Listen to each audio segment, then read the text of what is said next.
Okay, I think we're ready for the next tool. And you can put it in any square you want, but I usually put a hammer because it's easy to draw, but if you have a favorite tool and you can draw it, draw a tool in that square.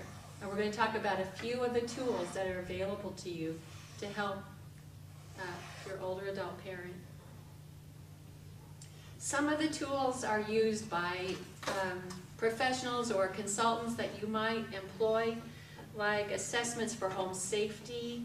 A mini mental status exam is a very important tool when you're trying to decide how capable your parent is for making some decisions. That's something that your doctor or nurse, his nurse or a psychologist will do for you.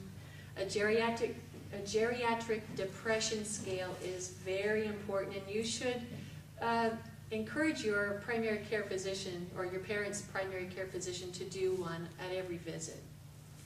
A living will is a tool because it's communicating something, and it's a wonderful thing to have.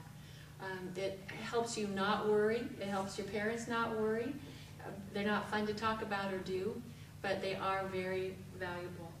Power of attorney, if that needs to be talked about, is important. Driving evaluation or contract. You can try making a contract with your parent. I don't know how valuable it would be, but at least a contract is one of those things you can put on the table and say, why don't we talk about this? Let's talk about it. Don't you love those things that are kind of there, and it's not you, and it's not them, but it's on the table, and you can pick it up and put it down, and you can say, well, what do you think about this? And it kind of gives you a way of opening a door, starting a conversation.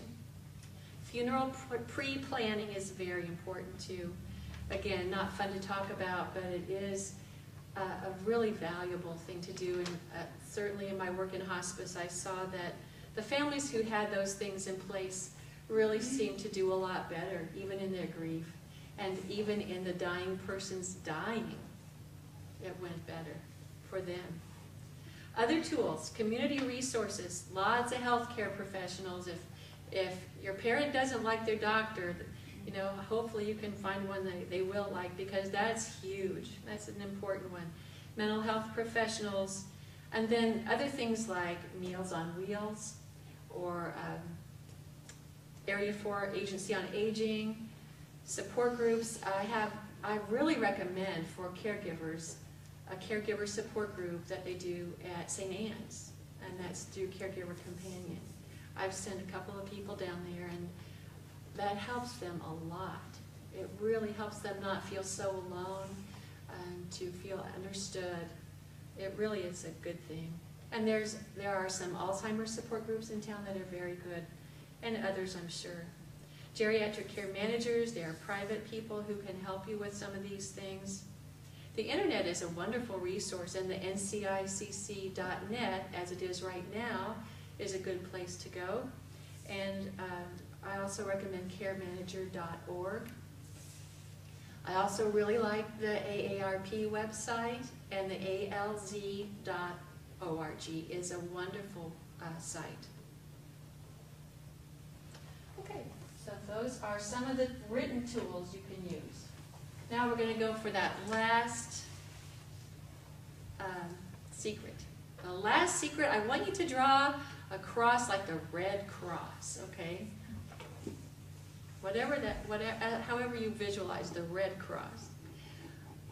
Because you, if you're working with an older adult, are doing something that's very difficult to do. And if this is your parent or someone you love and care about, it's emotionally very difficult.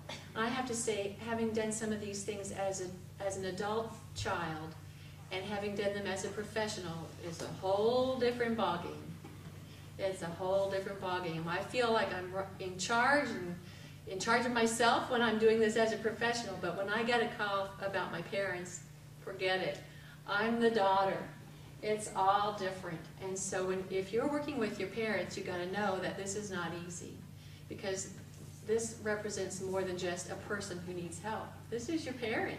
This is someone you've known your whole life. I have a lot of adult children who would come to me after their 95-year-old mother died and say things like, Well, she had a good long life, and I don't know why I'm feeling so sad. I shouldn't feel so sad. She had a good long life. And I'll say, I don't understand that, because you have known this woman your whole entire life. You've never known the world without this person in it. It doesn't matter if she lived, a normal life expectancy and it was wonderful. You will miss her. And there's nothing wrong with that. And so keep that in mind when you're working with your parent, that this represents the closing down, the coming into that final stretch of their life. And that's full of grief for both of you. And it complicates everything. So that Red Cross is for you, the caregiver. That's to give you permission to take care of yourself as you're caring for an older adult person. And I always tell caregivers, you must put on your own oxygen first. When you're on the plane and the oxygen, they tell you, I've never seen it happen, but the oxygen mask will drop down. But before you put the mask on your child, put yours on first. Well, you gotta do that sometimes when you're a caregiver. Especially, sometimes caregiving can go for a long, long time. If you're in this for the long haul, you've got to take care of yourself as you go along. There are ways, and especially in hospice, we would do things to kind of stretch a family's ability for that intense care and at the end of life, and that would be, we use tag teams a lot. So we'd have the families organize themselves. Who can do this day? Who can do that day? Who can come in on the weekend? If you can arrange some help for yourself like that.